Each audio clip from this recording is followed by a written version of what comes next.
that if the genotype is capital BB, it produces large size starch grain. This is the one trait, that is the size of a starch grain. But after maturation, that seed develop as round. If the genotype is a small BB, it produces a small size starch grain. And after maturation, seed develop as the wrinkled seed. But if it is in heterozygous condition, capital B, small b together, in that condition it produces intermediate sized starch grains. But after maturation, it develop as the round seed. So what we conclude from this observation, if a starch grain size is considered as phenotype, if we consider this one as the phenotype, then the alleles show incomplete dominance.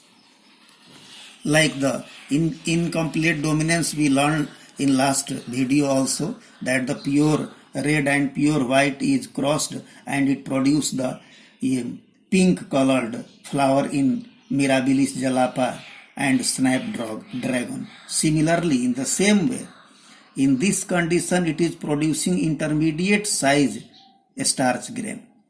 It means this gene is also showing incomplete dominance.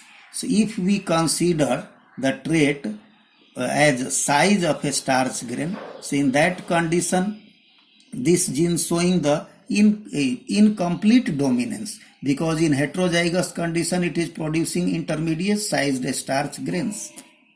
But if we consider shape as the phenotype, if we consider shape as the phenotype, in that condition it is showing the dominant recessive relationship, because in like the this BB produces round, this BB produces wrinkled, but in heterozygous also produces round.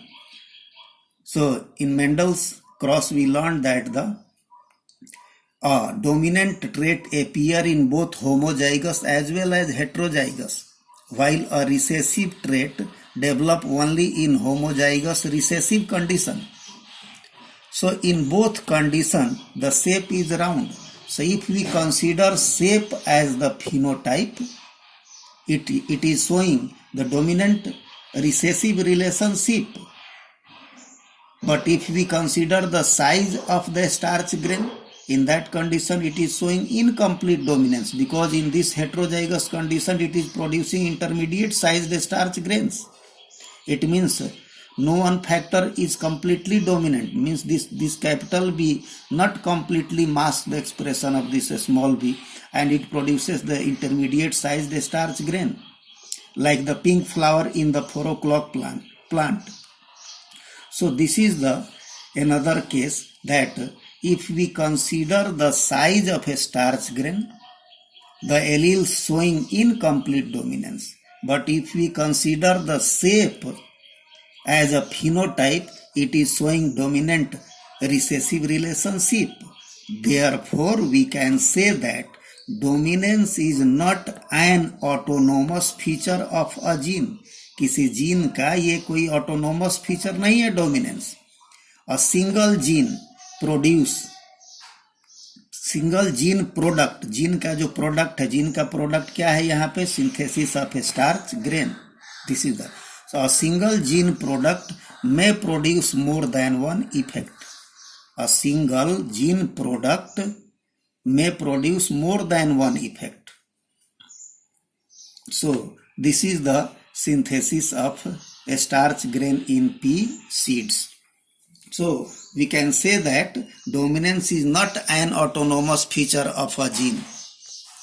It depends that what phenotype we are considering in an experiment. For example, if we consider the size, in this condition it is showing incomplete dominance, while if we consider the shape, it is showing the dominant and recessive relationship. So a single gene product may produce more than one effect. So we can say that this dominance is not an autonomous feature of a gene. So this will be the question of board examination, that dominance is not an autonomous feature of a gene. We can write the same thing. And we can explain by an example, because dominance is not an autonomous feature of a gene, because the same gene producing two types of effect, incomplete dominance also and dominance recessive relationship also. So this is also like an example of pleiotropy. Now we will talk about polygenic inheritance. So polygenic, poly means many, genic means genes, means a single character is controlled by more than one gene. According to Mendel, one gene is responsible for one character, but after Mendel, scientists found that same character is controlled by more than one gene, or you can say that the more than a pair of alleles. A particular trait is determined by more than one gene. This is called polygenic inheritance. So after Mendel, scientists found that there are many characters in living organisms which are controlled by more than one gene. That is called the polygenic inheritance. Now, generally this polygenic inheritance, the polygenic traits are generally controlled by 3 or more than 3 genes. The different dominant alleles of 2 or more genes, suppose there are 3 genes, so there may be 6 alleles. For each gene there will be the 2 alleles. According to the Mendel, we learned that there are 2 alleles of a gene. So if there is a trait, there is a character that controlled by 3 genes, so there will be the 6 alleles, and the different dominant alleles of 2 or more genes have a cumulative or additive effect in the expression of a character. Yani, suppose there are all 6 alleles are dominant, so the effect of all alleles are added and then it produces the character. If there is only 5 alleles are dominant, it will produce a little bit less effect. So each dominant allele produces a fraction of the trait, and finally it shows the additive effect, means the expression of all the alleles are added and then it expresses the character.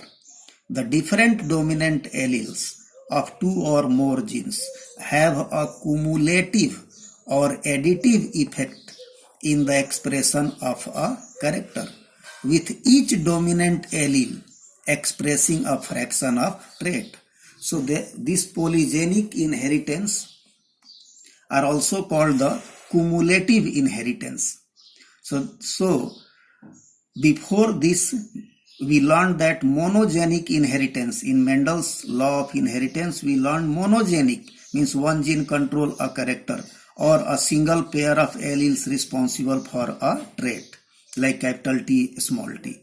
But now here we are learning the one character is controlled by more than one gene, and generally it is observed that the 3 or more than 3 genes are responsible for this polygenic inheritance. So in monogenic inheritance that we learned in the Mendel's law, monogenic, there is the clear-cut dominant and recessive traits. But the traits which are polygenic, controlled by more than one genes, they have many grades in the trait. For example, suppose we talk the human skin color. The human skin color is not only that the completely black and completely white. There are many grades of skin color. There are many grades. Likewise, suppose we talk the height of human beings.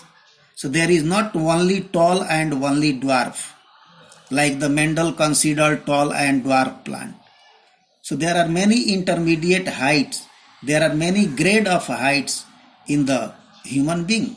So such type of traits that shows many gradation are controlled by polygenes, means more than one genes, and such traits are called polygenic traits.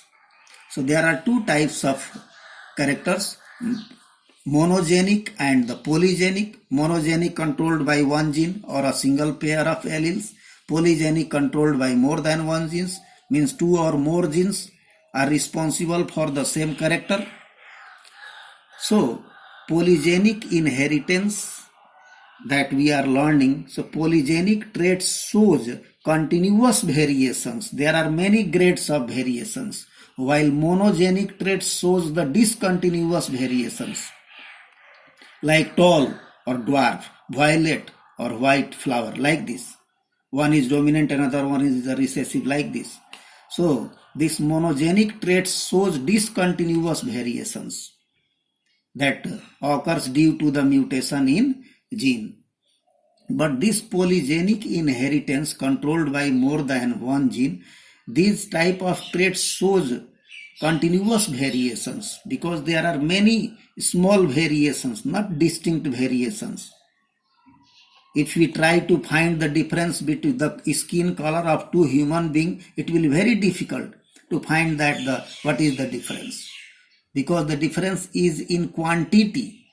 So monogenic inheritance is also called qualitative inheritance, because there is only quality, either tall or dwarf, either round or wrinkled.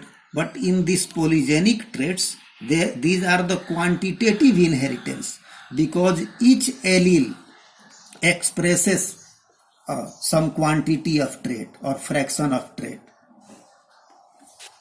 So now let us talk about the skin color in human being. Skin color of human being is controlled by three genes. We can denote genes A, B and C. These are the three genes. Suppose these are responsible for the skin color in human beings, A, B, C. There will be the two alleles of each genes, means altogether there will be the 6 alleles that is responsible for the skin color in human being. The alleles, suppose all alleles are dominant, capital A, capital B, capital C, the skin color will be the darkest. But if all alleles are recessive, small a, small b, small c, the skin color will be the lightest or white color. But between this darkest and lightest skin color, there will be the many grades of skin color. It depends upon that how many dominant alleles are present in an individual, because each dominant allele produces some amount of trait. Actually, this skin color is depend upon the amount of melanin pigment. More the melanin pigment, darker the color. Less melanin pigment, lighter the color. So all these dominant alleles are responsible for the synthesis of melanin pigment. So if all are dominant alleles present in same individual, the skin will be darkest, because each allele produces a fraction of melanin, a quantity of melanin. But if there is all are the recessive alleles, because of recessiveness, it do not produce the melanin pigment and the skin color will be the white. That is also called albino. This is a disease. The body color is white. It is a disease. That is called albino. Suppose a very dark individual, black, you can say a Negro, is married with a very light skinned person, suppose white person or albino person. Now for the convenience, we take only 2 genes, not 3 genes, because it makes the complication. So we can take only 2 genes, because 2 genes or 3 genes will give the same result. Suppose we are taking only 2 genes, that is A and B. So the person which is very dark or black or Negro, the alleles will be capital A and capital BB. And suppose the very light person or white or albino, the genotype will be a small a small bb. Now this person will produce the gamete, that is these are the gametes, capital A, capital B. These are also the gamete, a small a and a small b. And when these gametes, suppose these are the male and female gametes, fuses together, the genotype is capital A, capital B, small b. It gives intermediate color in F1 generation. It will give. But suppose if the same type of two individuals are married, having the genotype is like this F1 generation. Suppose this is the one is the male, another one is the female, because in human being there is the cross fertilization occurs, unisexual human being. So suppose this is the two individual, one is male, another one is the female, having the same genotype for the skin color. Suppose they are married. So suppose this is the male person, they can produce these four types of gametes, because we have taken only two genes. So it will produce the four types of gametes like the Mendel's dihybrid cross.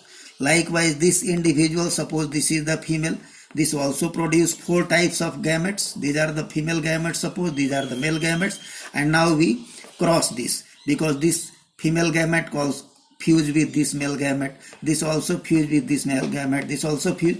So in that condition, this is the result. So if all four alleles are dominant, written in capital letter, the skin will be very dark. If there is only three alleles are dominant, the skin color will be dark.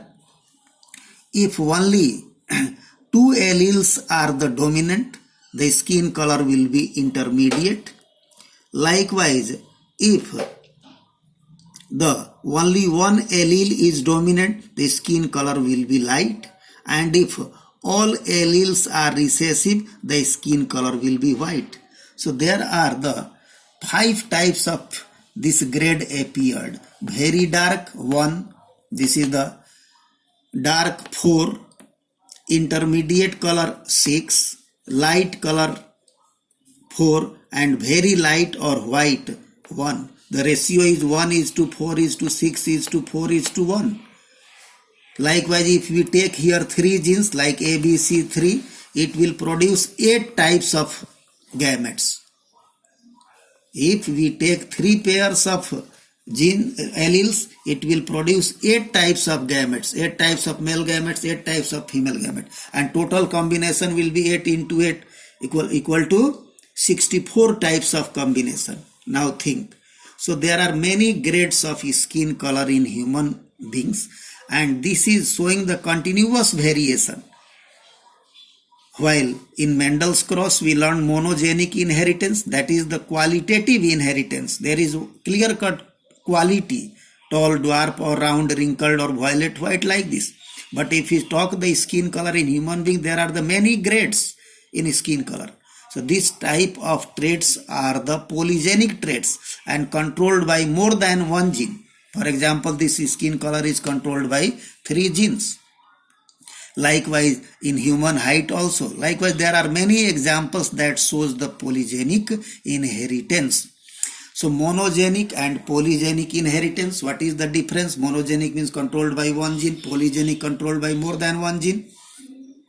Monogenic inheritance or trait shows qualitative inheritance.